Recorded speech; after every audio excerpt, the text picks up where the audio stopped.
Fa zava-baovao amin'ny fiarovana ny ara-tsosialy any amin'ny tontolo ambanivohitra any ary ihany koa mifandraika amin'ny politika antsoina hoe zéro chômage no nanaovan'ny sekoly ambony tsy miankina fanjakana ISPN MAD atrikasa tamin'ny andron'ny omaly niarahan'izy ireo tamin'ny ministeran'ny fanabeazam-pirenena ety etsika ety.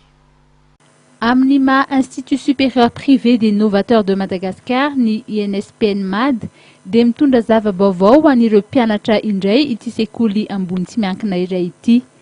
Tsy inona izany fa ny fiarovana ny ara-tsosialy any ambanivohitra amin'ny alalan'ny fametrahana mpitsabo mpanampy nanohy fianarana tao amin'ny INSPN MAD any amin'ireo tany lavitra andrina. Omaly no tanterana ny atrikasa mifandraika amin'izany. Zavatra vaovao etin'ny ISPN MAD dia manao atelier momba ny atao hoe programme de participation à la protection sociale rurale à Madagascar izay ametrahana posana infirmerie miaraka amin'ny ministère de l'éducation nationale isaky ny EPP sy ny CEGR ny lycée any ambanivohitra eto Madagascar sy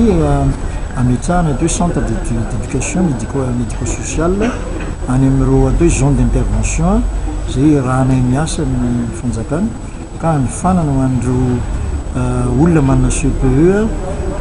agent communautaire manana BPC aide-soignant ary manana bac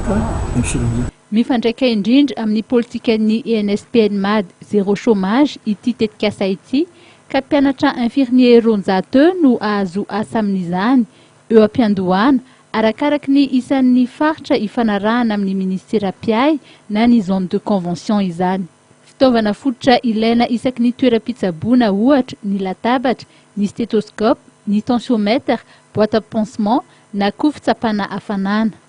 Raha ny tanjona napetraka dia ho mpiasa tsy miankina amin'ny fanjakana no miankina ihany koa na ilay antsoina hoe semi privé na semi public ireo mpitsabo mpanampy hiasa any amin'ireo toby fitsaboana isaky ny EPP, CEG na ihany koa lycée manerana ny nosy ireo.